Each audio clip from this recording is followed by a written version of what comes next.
ini sekali lagi anak belum saatnya untuk dikasih pilihan. Tapi justru orang tua yang harus tanggung jawab. Orang tua yang harus tegas. Minimal anak-anak itu difatihai 41 kali tiap malam. Karena berkah Fatihah itu yang menjadikan anak-anak di pesantren itu hatinya itu empuk, pikirannya padang. Akhirnya anak-anak di pesantren itu bisa istiqomah, ngajinya gampang, dinasihati manut. Itu berkah doa Fatihahnya orang tua.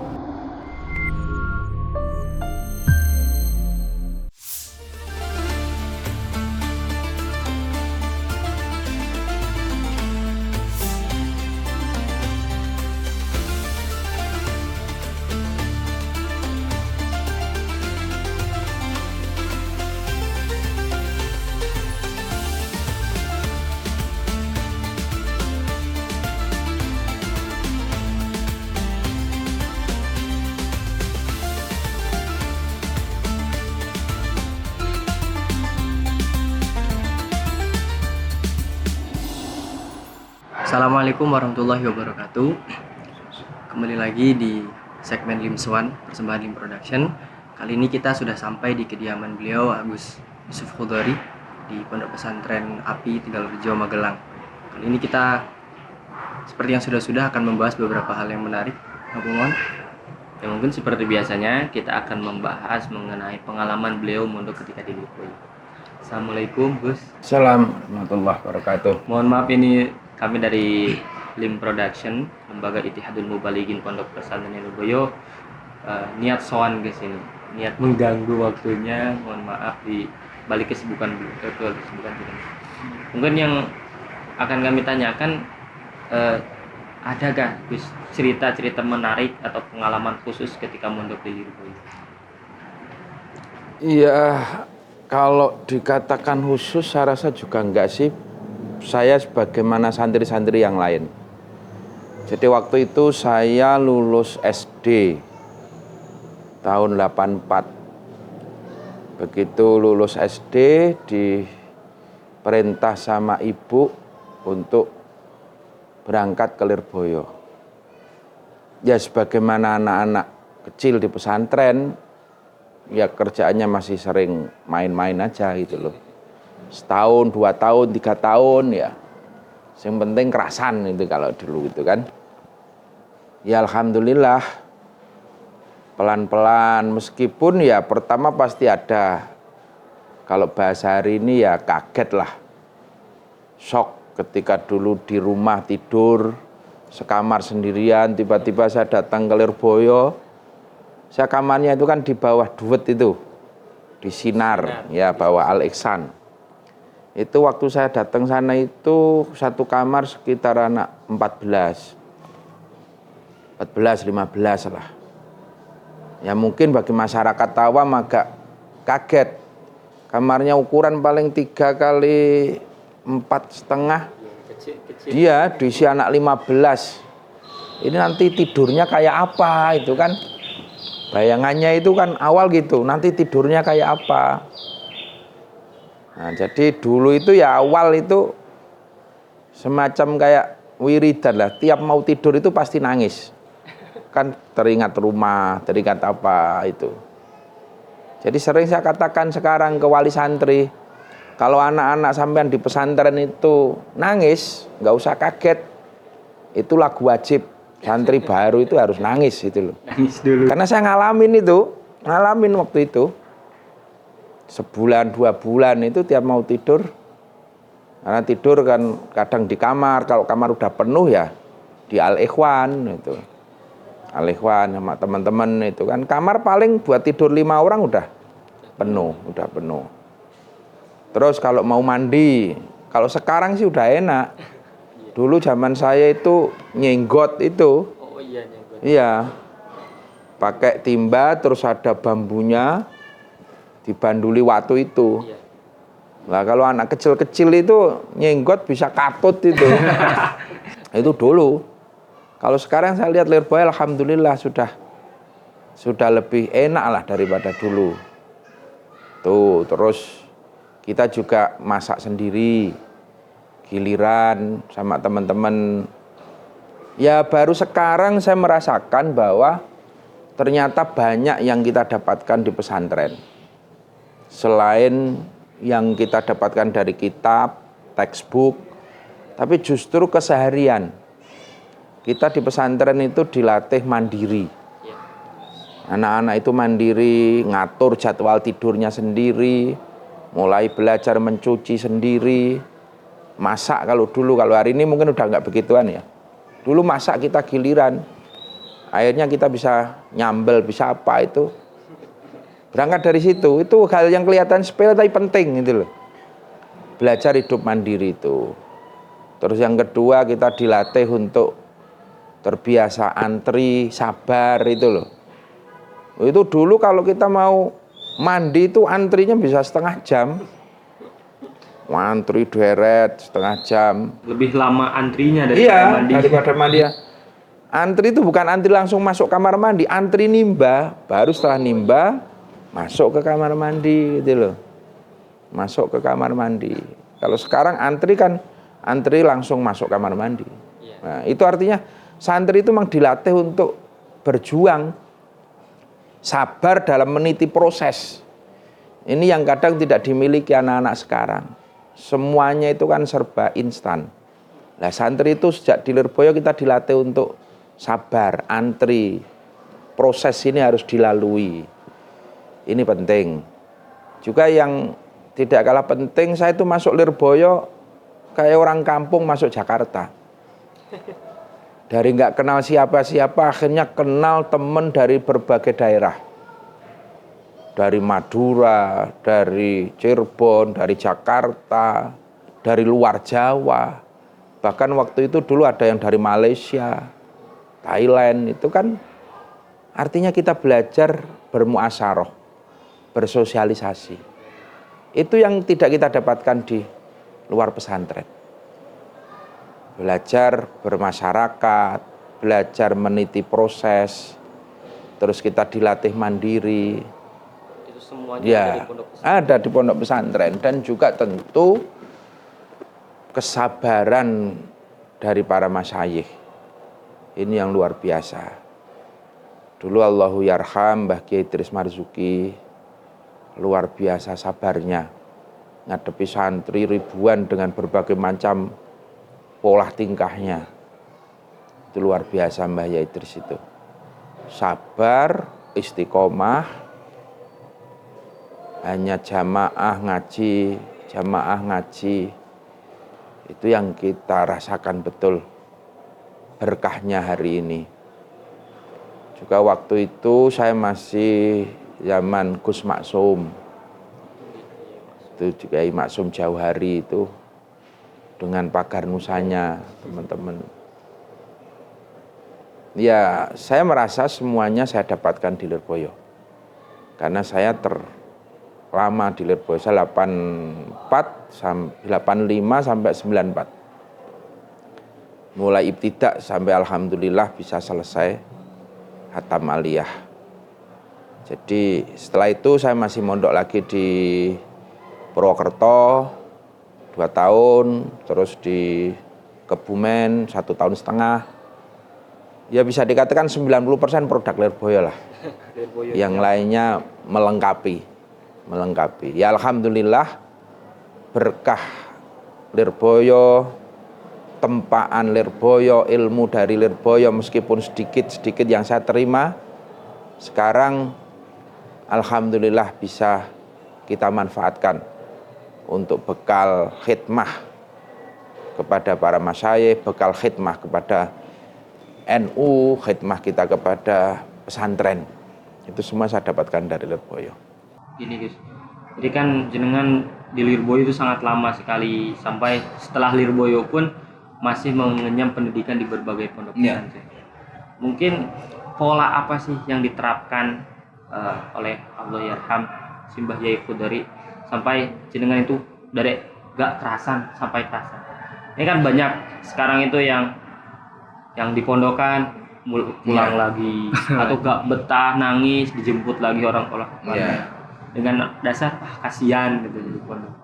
Jadi sekarang ini kan yang terpenting itu orang tuanya. Saya jujur, saya ini berangkat dari proses dipaksa, gitu loh. Saya ini alhamdulillah lahir ceprol sudah di pesantren. Ya.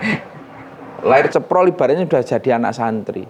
Itu pun proses masuknya masih harus dipaksa. Saya ingat betul ketika saya kelas 6 SD, ya alhamdulillah waktu itu saya itu rada encer lah. Saya itu ranking 3, ranking 2, kadang ranking 1. Akhirnya guru-guru itu kan pada minta saya untuk melanjutkan ke SMP. Ada guru yang udah saya daftarkan di SMP negeri, udah saya ajak ayo daftar di SMP ini. Ini guru-guru semua bujui saya. Tapi saya waktu itu saya tetap kulon derek ibu, saya bilang itu. Akhirnya guru-guru saya SD itu pada datang ke rumah, gerilya, matur pada ibu, Mbah Nyai, niko putra jenengan yang ragil kersane sekolah mawon. Eman-eman larene encer niko uteke. Kersane sekolah syukur-syukur nanti jadi dokter, kalau simbah gerah nanti ada yang nyontek gitu kan. Dengan berbagai rayuan. Tapi ibu waktu itu tetap kukuh bahwa pesennya Bapak Kiai Khudori dulu pesen niki lari kersane ngaos mawon, agar ngaji saja di pesantren. Ya sudah.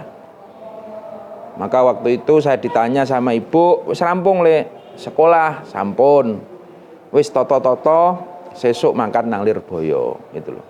Saya belum punya gambaran Lirboyo seperti apa waktu itu. Cuman sebelum itu memang saya pernah sekali diajak sowan Allahu yarham Mbah Kiai Makhrus. Karena kakak-kakak saya di sana, ada Kiai Mudrik, Kiai Mahin di sana, nyambangi terus diajak sowan Kiai Makhrus. Ya baru sekali itu saya punya gambaran Lirboyo. Maka saya berangkat ke Lirboyo itu ya dipaksa. Jadi orang tua hari ini harus seperti itu. Anak itu belum saatnya untuk diberi pilihan-pilihan. Ketegasan orang tua lah yang akan menentukan. Masa anak lulus SD ditawari, le arep sekolah nong di? Ya pasti anak pasti akan ngomong, ajeng teng SMP negeri kota, lah nopo nang kota? Cedak alun-alun ben iso tetek. Nah itu kadang-kadang anak-anak kan seperti itu, sederhana-sederhana. Arep neruske nong di le? Teng STM niko, lah nopo? Gelute menangan Pak. Kondang tawurane, ya Allah. Ini sekali lagi anak belum saatnya untuk dikasih pilihan. Tapi justru orang tua yang harus tanggung jawab. Orang tua yang harus tegas. Wes lulus MI berangkat ke pesantren. Harus tegas itu loh. Pengen sekolah keno tapi nang jero pesantren. Kalau orang tuanya tegas, anak itu pasti akan ngikut itu loh. Tapi begitu orang tuanya sudah lemah, ya sudah. Anak itu akan ikut siapa? Arus zaman. Arusnya pada kemana, anak ya ikut ke sana, ikut teman-temannya. Ya itu yang berbahaya di situ. Yang kedua memang ya konsistensi orang tua. Saya itu alhamdulillah, ibu saya kukuh harusnya ke pesantren. Yang kedua, kakak-kakak saya itu galak-galak itu loh. Dulu kakak saya yang pertama, Allahu yarham Mbah Dur, itu orangnya disiplin, tegas. Kalau saya pulang dari Lirboyo, kok enggak pas liburan, pulang itu sampai rumah, begitu duduk pasti ditakoni. Pertanyaan pertama apa? Kapan mangkat itu? Baru datang langsung ditanya, kapan mangkat meneh itu loh. Akhirnya kita itu kan enggak nyaman itu loh. Nang omah oleh sedina wis dipendeliki. Kapan mangkat? Rong dino kapan mangkat? Ya itu. Akhirnya belum lagi kakak saya nomor 2, Mas Muh. Itu luwe kalau orang luwe lagi, sangar lagi itu. Ora tahu takon mendelik tok itu loh. Jadi kita itu di rumah itu enggak kerasan. Bali pendeliki mangkat. Bali pendeliki mangkat. Akhirnya enggak kerasa setahun 2 tahun modal di pendeliki wong tua, akhirnya bisa tamat gitu loh. Nah ini yang saya sayangkan. Saya sayangkan hari ini sudah banyak orang tua yang tidak tegas. Orang tua sing ora gelem mendeliki anak itu loh. Maka perlu diadakan gerakan mendelik lagi. Orang tua itu mendelik itu siang malam. Jangan cuman anak dipentelengi tok, dimarahi. Karena sekarang anak itu dipentelengi balas menteleng gitu loh. Tapi harus siang malam. Malam kita harus menteleng, minta kepada Allah, doakan anak-anak sampean itu loh. Maka sering saya sampaikan, karena dari ayah saya, dari ibu saya itu selalu kepada wali santri itu minimal anak-anak itu difatihai 41 kali tiap malam. Karena berkah Fatihah itu yang menjadikan anak-anak di pesantren itu hatinya itu empuk, pikirannya padang. Akhirnya anak-anak di pesantren itu bisa istiqomah, ngajinya gampang, dinasihati manut. Itu berkah doa Fatihahnya orang tua. Ya itulah. Jadi bengi di Fatihai, awan dipentelengi. Tapi nek modal menteleng tok ora ndonga ya nggak nyambung. Ya itu kuncinya seperti itu. Saya salah satu hasil pentelengan wong tua lah. Produk paksaan. Ya, produk paksaan. Coba ditanya aja anak pesantren, 5 itu pasti 3 hari paksaan. Ya memang anak harus dipaksa dulu, taklif. Nanti lambat laun saya itu ya jujur aja lah, ngerasake mondok tenan di Lirboyo itu ya mulai sanawiyah lah. Bahkan aliyah itu kayak mulai rodok tenanan itu loh. Awalnya yang penting wis kerasan itu loh. Orang Bali karena Bali dipentelengi itu loh. Ya itu barokahnya Masyayikh Lirboyo, doanya orang tua yang hari ini alhamdulillah kita syukuri gitu loh, kita syukuri. Tapi kalau orang tua yang hanya berpikir simpel, ketika anaknya nangis sudah ngeper, anaknya nangis ngeper dibawa pulang, ya sudah. Lebih baik, kan sering saya sampaikan bahwa lebih baik anak-anak kita itu nangis di pesantren, tapi terus ngaji, terus belajar. Akhirnya suatu ketika nanti dia akan tersenyum bahagia. Daripada anak-anak dibawa pulang, hari ini kelihatan tertawa-tawa di jalan, keluyuran, happy-happy dengan teman-temannya. Tapi ingat, suatu ketika dia akan menangis dalam kebodohan. Nah itulah yang mungkin harus dipahami semua lah. Ya terutama para alumni-alumni pesantren. Kita yang prihatin terus terang kan banyak alumni pesantren yang anaknya nggak kembali ke pesantren. Ya karena tadi, karena rasa kasihan yang bukan pada tempatnya. Anak itu dikasihani bukan dengan cara dia dibebaskan. Kalau kita kasihan ya harus dengan ketegasan mendidik anak itu loh. Orang tua yang tegas, anak akan ikut. Itu kuncinya. Jelas lah ya, karena anak yang soleh itu kan tidak hanya kita nikmati ketika di dunia saja. Karena ya Rasulullah sendiri sudah menyampaikan al-abna tadullu ala sorfil aba, bahwa anak-anak itu akan menunjukkan kemuliaan orang tuanya.